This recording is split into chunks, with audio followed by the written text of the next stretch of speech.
So this comment is referencing slime molds solving mazes, so let's talk about that and then just slime molds in general. So slime mold is kind of a very broad, informal classification for a group of things that have like certain characteristics, mainly being kind of gross and slimy. So traditional molds are not actually the same thing as slime molds. Actual molds are fungi, whereas slime molds almost always fall into the group of protists.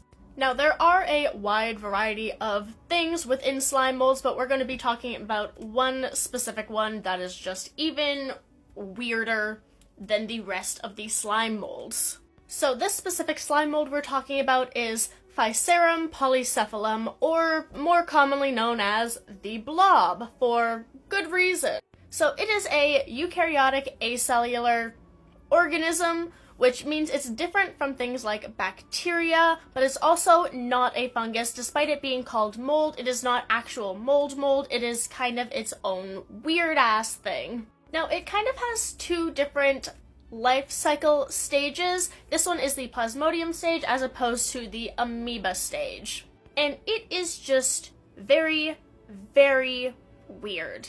Amoebas and protists in general, I am not the most well-versed in. I haven't had class or anything. I haven't done a lot of research or anything into them, but they are strange. They are lacking in most sensory things. They do not have a nervous system at all, which is responsible for sensing sensations in environmental conditions, which they are fully lacking, and thus do not have a brain or any sensory processing capabilities. However, they are still capable of acting what would be called quote-unquote intelligently. Now, what this specific slime mold, the blob, is most famous for is its maze-solving capabilities. Now, it doesn't solve mazes in the traditional sense where it just goes through and plans out its pathway. What it does is it grows throughout the entire maze until it reaches its food, which is the objective of the maze, to get to the oats in the center, which apparently is the slime mold's favorite food, which I don't know, I just think is pretty fun. So it grows throughout the entire maze until it reaches the oats. So it grows throughout all of it. But then once it finds the oats, it actually retracts itself, all of the growth that it put out. It retracts it all the way back to the start, the starting place where it was put onto the dish, and then it grows through and it goes to the shortest possible route to the oats. So after growing through the entire maze, it actually remembers the shortest path in which it takes the least amount of mass to get there, and then it goes through and follows that same path, the shortest one with the least amount of mass taken up. It follows that path to get to the oats. So it remembers how to get there the most efficient way.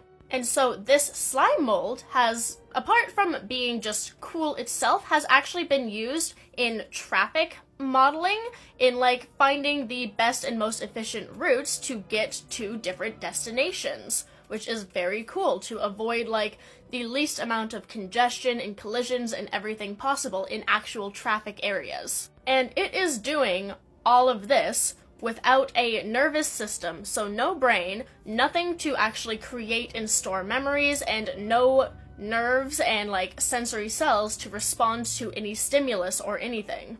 Now, there are obviously other organisms that exhibit sensory behaviors despite lacking a sensory system with nerves and eyes and everything, like plants and bacteria. However, they do not exhibit the same amount of memory or quote-unquote memory that the slime mold does.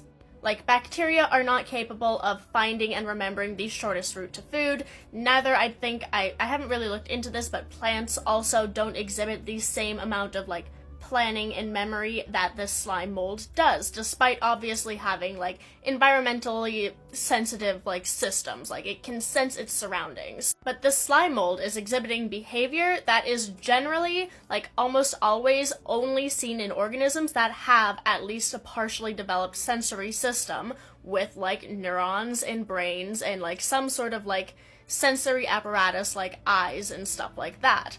But this has none of those, but it is exhibiting behaviors that are pretty much exclusively seen in organisms with at least some of those. So as of right now, scientists don't fully know how or why it kind of does this, at least as far as I'm aware, but regardless, it is very cool, and I would like one of these as a pet because it's really cool and I want a blob.